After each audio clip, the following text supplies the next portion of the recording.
Hi, everybody. Thanks so much for tuning in, and I sure look forward to being together again. Hey, but until then, thanks for joining us from the comfort of wherever you are joining us from. And for those of you who've allowed us to be your church while your local church is gearing up to reopen, we have certainly enjoyed having you, and we will be here as long as you need us. Today, we begin a brand new 4-part series entitled Leading Through, and the subtitle is 3 Essentials for Navigating Uncertainty. 3 Essentials for Navigating Uncertainty. Now, here's the thing. Here's what we all have in common. In light of everything that's happened the past several months, there's a sense in which we are all picking up the pieces, moving forward the best that we can. But many of us, and I bet this includes you, many of us are responsible for helping other people move forward as well. Family members, maybe employees, team members, students, members of the community. So if you're a parent, a manager, a business owner, an executive, a teacher, a coach, a mayor, maybe part of a city council, people are looking to you and they're looking to me for direction. They're looking to us for inspiration, and mainly they're looking to us for hope. And you know this because you're a leader. Leading under normal circumstances and leading in normal conditions is tough enough, right? But leading people through and out of what we've just come through, not for the faint of heart. And I won't tell if you won't, but the people who are looking to us for leadership, they have no idea how unprepared we are and how unprepared we feel, right? Because, come on, we don't have all the answers. We don't have all the answers. We don't always know what to do. And isn't it true? We're just kind of making this up as we go along. At least I know I am. So anyway, having the discipline and I think having the humility to admit that you don't have all the answers, it actually makes you a better parent, a better boss, a better teacher, a better government official, better coach. It makes you a better leader. I mean, come on. There's no point in kidding ourselves. And there's no point in kidding the people who are looking to us for direction. Uncertainty is a permanent part of life, and it's a permanent part of the leadership equation. In fact, uncertainty is why the world needs leaders. It's why your family, your company, it's why your city needs you. So here's what we're going to do. In this series, we're going to discuss 3 essentials for leading through times of disruption and leading through uncertainty. Now, I think these are non-negotiables. I think to some degree these are irreducible minimums. They're always important, but in times of uncertainty, I think they're more important than ever. But before I give you the 3 essentials, today I want to spend a few minutes reading a story from the Hebrew Scriptures, our Old Testament, that draws all of us who are influencers into the broader context of our responsibility as leaders and influencers. So whether it's at home or work or in the community, this ancient narrative, I think this ancient narrative reminds all of us of the most important thing we can keep in mind as we think about our leadership and our influence. And it's simply this, that leadership is always a stewardship. Leadership is a stewardship. Now, we don't use the term stewardship very much, but in ancient times, a steward was someone appointed by a king to represent the king. So a steward had the authority of their authority, the king, because the king loaned it to him. It was given to them, and it could be taken away. And as we're going to discover, this is true of our influence and our leadership as well. And the more successful we are, the more successful you are, the easier it is to lose sight of this very, very, very important component of leadership. To put it bluntly, to leverage kind of modern business vernacular, we don't have people. We have responsibility to people because someone loaned us our responsibility.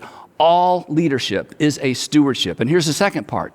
Not only is it a stewardship, it's temporary. It's temporary. The clock is ticking. Time will eventually run out on your influence. Time will eventually run out on your authority. Eventually, it'll either be taken away from us or we will simply give it away because it's temporary. And the reason it's temporary is we're temporary. And knowing there's an expiration date on our influence should inform our posture and our tone and our humility as leaders. We should lead with the end in mind because there's an end. Eventually our time runs out. And when it ends, your legacy will be established. And here's some bad news. Your legacy, your memory will probably be established by your final chapter, not necessarily your finest chapter. Again, it's not fair, but it's true. Leadership is a stewardship, it's temporary, and here's why today's narrative is so instructive. It's a stewardship, it's temporary, and we are accountable. Everybody is accountable to somebody for how they steward or manage their influence. But today's narrative reminds all of us that our accountability as leaders goes beyond a boss, a board, a constituency, or a base. In fact, if you believe in some way or shape or form that all men and women are created in the image of God, and that consequently, the people you lead and the people that you're raising, the kids that you're raising are technically or actually your brothers and your sisters, then ultimately we are accountable to God for how we lead and how we leverage our influence. Jesus taught this, Jesus modeled this, and today's text illustrates it. Today's story takes place around 580 BC, and the main character in the story was an extraordinary military and political leader who confused progress with greatness, which is so easy to do, isn't it? And he was ultimately brought to his senses in a very unusual way. His name is Nebuchadnezzar. Nebuchadnezzar was literally the most powerful man in the world in the day in which he lived. He was the king of Babylon. He resided in the city of Babylon, which is located in modern-day Iraq. Now, this is super important. About 20 years before the story we're going to look at today, about 20 years before that, Nebuchadnezzar invaded Judah. The city of Jerusalem was actually spared for the time being. But while he was there, Nebuchadnezzar went in and rounded up members of the nation's elite, their citizens, their best and their brightest people, and brought them back to Babylon as hostages. And included in this number of folks were Shadrach, Meshach, Abednego, and Daniel. Then, a few years later, Nebuchadnezzar returns to Jerusalem. He sacks the city. He destroys the temple, but before he destroyed it, he looted it. And then he takes all the contents of the Jewish temple to Babylon, and he places them in the palace vault. Now, I need you to log all of that away because those details become very important toward the end of today's story. Now, Daniel and the Judeans exiled in Babylon, for them, the moral of this story was simple, that God was judging the nation of Israel for its disobedience, and that basically God was putting the nation in timeout until they got their act together, until they decided to become faithful to the covenant. So for them, that's how they understood these events. But King Nebuchadnezzar didn't see it that way. The way he saw it, it was very simple. His God, Marduk, was clearly more powerful than the Jewish God, Yahweh. And Israel's God had lost. So consequently, that's just the end of the story, right? But as it turns out, that was not the end of the story. In fact, it's actually why we know this story. Daniel documents these unusual events in the Old Testament book of Daniel. He'd been in Babylon for about 20 years by this time. He'd become a trusted advisor to King Nebuchadnezzar. And according to Daniel, Nebuchadnezzar had a disturbing, terrifying dream that he was absolutely sure had some kind of significance for him and possibly for Babylon. And so Daniel documents what Nebuchadnezzar describes as this horrible dream. Here's what he writes. He said, I, Nebuchadnezzar, was at home in my palace, contented and prosperous, and I had a dream that made me afraid. And here's what he dreamed. He dreamed that there was this enormous, beautiful tree that was visible to all the earth, and all the animals of the earth rested under the canopy of this enormous tree, and it provided food for all the earth's creatures. Then, in the dream, he hears this loud voice from heaven that says, cut it down. And in his dream, suddenly, this enormous tree is cut down to a stump. And then in the dream, the voice says this. It says, let him be drenched with the dew of heaven, and let him live with the animals among the plants of the earth. And let his mind be changed from that of a man, and let him be given the mind of an animal, till 7 times pass by for him. And then the voice announces this. The decision is announced by messengers. The holy ones declare the verdict, so that the living may know that, and here's the bottom line for Nebuchadnezzar, and here's the bottom line for us, that all the world would know that the Most High is sovereign over all kingdoms on earth and gives them to anyone he wishes and sets over them the lowliest of people. So when Nebuchadnezzar wakes up from this dream, he is terrified and he knows it has something to do with him. So he calls in all the usual suspects to help him interpret this dream, and they either can't or perhaps they won't. And eventually he brings in Daniel. And when Daniel hears Nebuchadnezzar's dream, he also is terrified. In fact, Daniel is so terrified when he hears Nebuchadnezzar's dream that Nebuchadnezzar actually has to comfort Daniel. And here's what Daniel says. He says, my Lord, if only the dream applied to your enemies and its meaning to your adversaries, but it doesn't. It's all about you. And then I think perhaps because of what he was about to say, Daniel takes a step back and he says, King Nebuchadnezzar, here's what the dream means. The Most High God has decreed that you will be driven away from humanity, that you're about to become like a wild animal, that you're going to humiliate yourself publicly, and that this will go on until you finally acknowledge, and then maybe he takes another step back, until you finally acknowledge that the Most High God, not you and not Marduk, is sovereign over the kingdoms of men. And then he gives him a little bit of good news. He says this, he says, your kingdom will eventually be restored to you, but not until you acknowledge that heaven rules. Therefore, your majesty, be pleased to accept my advice. And then Daniel steps into his role as an advisor to the most powerful man on the planet. And here's what he says. He says, renounce your sins by doing what is right, and your wickedness by being kind to the oppressed. It may be that then your prosperity will continue. Well, Nebuchadnezzar was terrified by the dream, but apparently he wasn't all that terrified because nothing changed for 12 months. And then everything changed.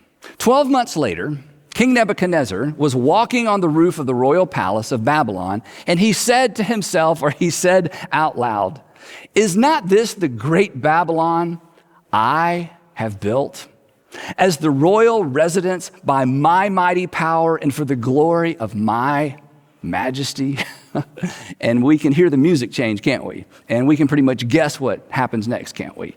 The words were still on his lips when a voice came from heaven, and the voice said this is what is decreed for you, King Nebuchadnezzar. Now, King Nebuchadnezzar is the one who's accustomed to making the decrees. Now someone is making a decree about him. King Nebuchadnezzar, your royal authority has been taken from you.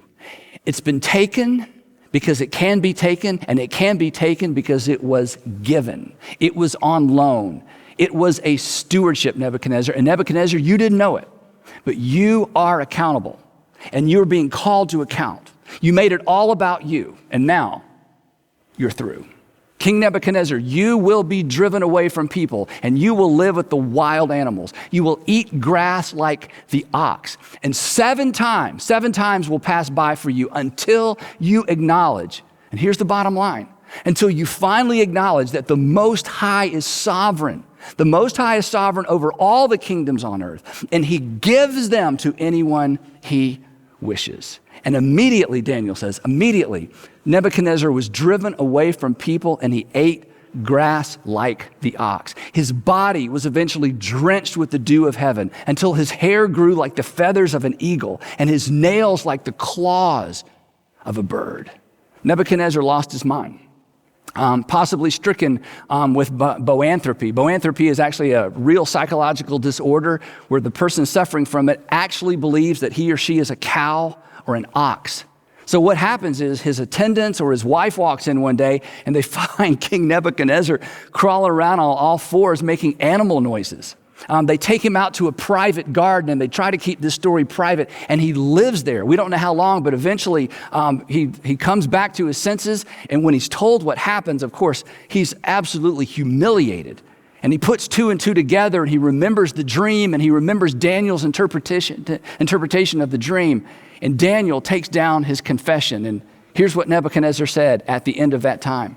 He said, I, Nebuchadnezzar, raised my eyes toward heaven, and my sanity was finally restored. And then, of course he did, then I praised the Most High. I honored and glorified him who lives forever. His dominion is an eternal dominion. Suddenly, it's not all about Marduk. It's all about Daniel's God. His dominion is an eternal dominion. His kingdom endures from generation to generation. This is so powerful. No one can hold back his hand or say to him, what have you done? And now I, Nebuchadnezzar, praise and exalt and glorify the King of heaven, because everything he does is right and all his ways are just. And those who walk in pride, he is able to humble. So here's the lesson for Nebuchadnezzar and for us. Leadership, even kingship, is a stewardship. It's a gift. It's temporary. Leaders and kings are accountable.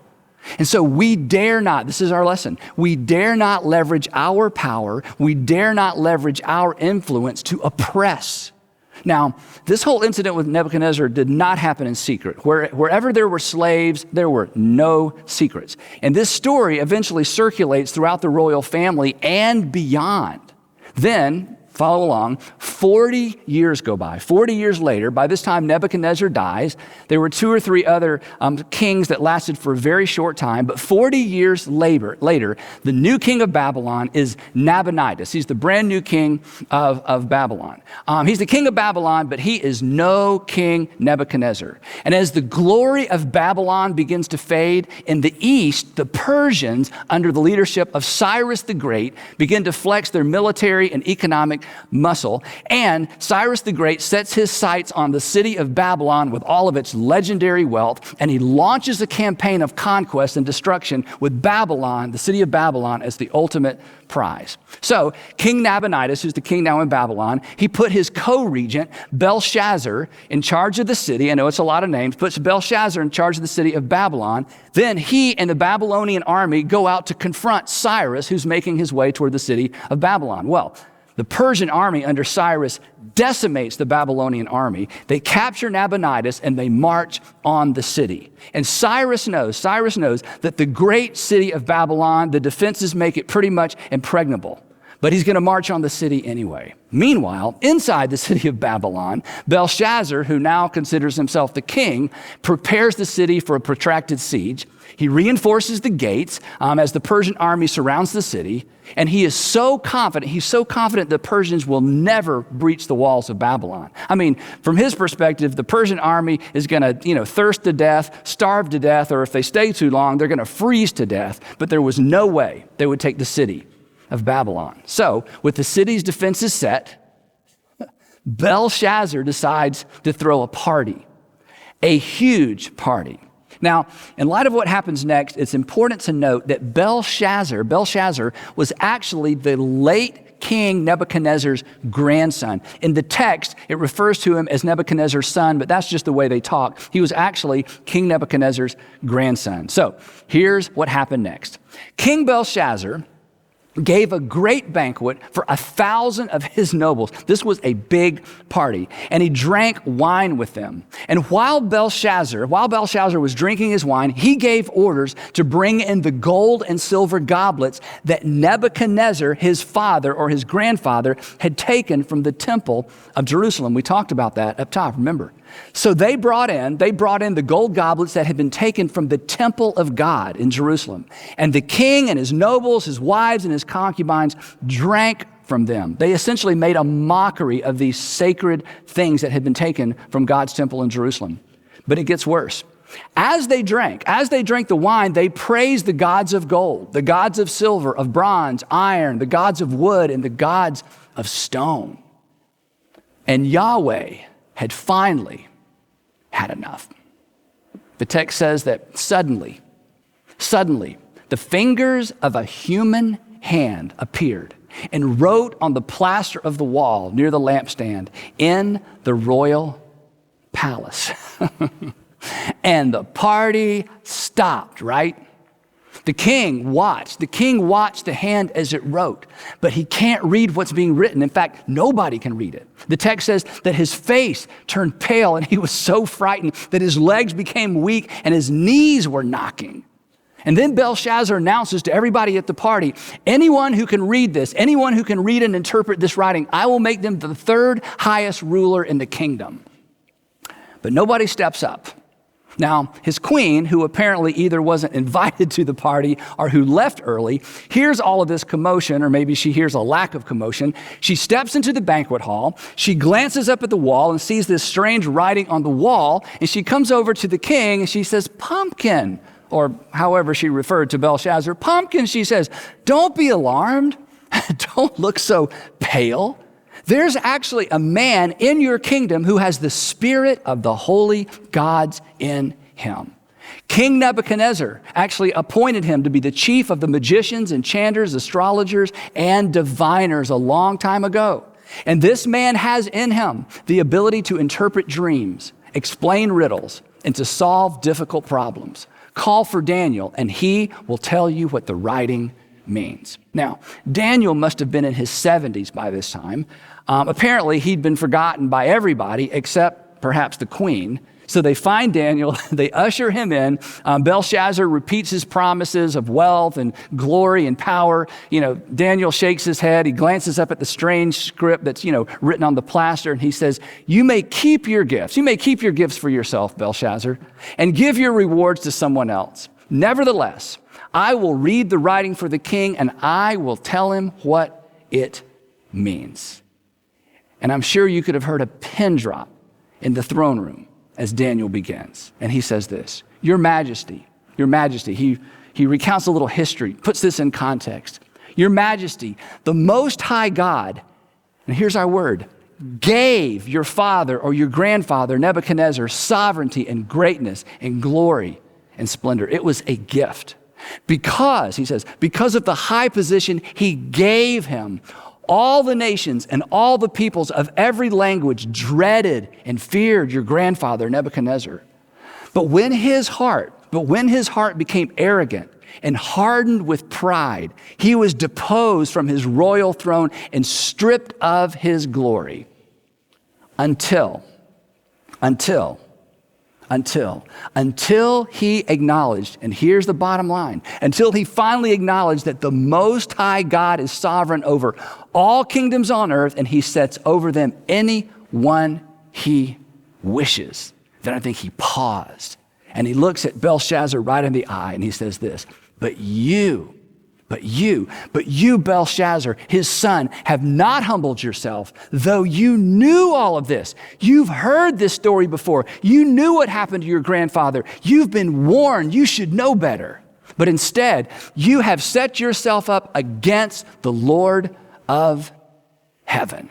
And then I think Daniel got a little bit angry because as he looked around the throne room and he saw these precious articles that had been stolen from the Jewish temple being used the way they were, and he shakes his finger in the face of the king and he said, you had the goblets from his temple brought to you, and you and your nobles and your wives and your concubines drank wine from them. You have made a mockery of Yahweh. And then to make it worse, you praise the gods of silver and gold, of bronze, iron, wood, and stone, which cannot see or hear or understand. He just offends their entire pantheon of gods. But you did not honor the God who holds in his hand your life and all your ways. Therefore, he sent the hand that wrote the inscription, to which he could have added, and are you really sure you want to know what it says? Here is what the words mean. Mene, God has numbered the days of your reign and brought it to an end. Belshazzar, your leadership was a loan, and God is calling the loan. Tekel, you have been weighed on the scales, and you have been found wanting. You are accountable. You've been evaluated. Perez, your kingdom is divided and given to the Medes and the Persians. It's been taken away. You thought it was yours. It was never yours. He gives and he takes away, and now he's taking it away. Now, while all of this is going on, while they're having the party, while Daniel's interpreting, what's been written on the plaster, unbeknownst to anyone in the room, Persian engineers were actually diverting a portion of the Euphrates River into a swamp outside the city. Now, the Euphrates River actually ran under the wall of Babylon and through the city. That's why they had an endless water supply, and that's why they were not afraid of a protracted siege. But here's the thing. By diverting the water supply, the Persian engineers caused the level of the Euphrates River to drop. And when it was low enough, a Persian SEAL team swam under the wall, killed the Babylonian guards guarding the gates, and then dragged those enormous steel-girded doors open, and the Persians took the city. In fact, Daniel tells us that very night, Belshazzar, king of the Babylonians was slain. The Most High is sovereign over all kingdoms on earth, and he gives them to anyone he wishes. Now, I'll be honest, I'm not sure how all of that works, but if it's true, and I think it is, there's something there for all of us who have any measure of influence. Your talent, your education, your family connections, your hard work, your discipline, or maybe just your plain luck, put you in a place of influence. But what you do with that influence determines whether or not you are a leader worth following, a leader worth emulating. And this is what's so catalytic about this idea. Unlike Nebuchadnezzar in his early years, and unlike Belshazzar, when we view our influence, however great or small, when we view it as a temporary stewardship for which we are accountable, we will be far less likely to spend it all, focus it all, or leverage it all on ourselves. And we will be far more inclined to leverage our leadership and our influence for the sake of those we have the privilege to lead. We won't need to be reminded that greatness is more than progress. When we embrace this definition of leadership that incorporates the idea that it's a stewardship, that it's temporary, and that we're accountable, we won't have to be reminded that people matter most, that what's best for people is always what's best. We won't need to be reminded that people matter to God because we will live with the understanding that it's God who loaned us our temporary opportunity to begin with. So, whether you're leading a family, a business, a nonprofit, a division, a department, a team, a city, a state, or a nation, remember this. Leadership at every level, leadership is always a stewardship. It is always temporary. And you are accountable. And here's why. Because the Most High is sovereign over the kingdoms of men, and he gives them temporarily to anyone he wishes. Now, all of that is simply the setup or the context for where we're going over the next 3 weeks. And next time, we're going to tackle the first of these 3 essentials for leading through times of disruption and uncertainty. So please, please, please don't miss part 2 of Leading Through.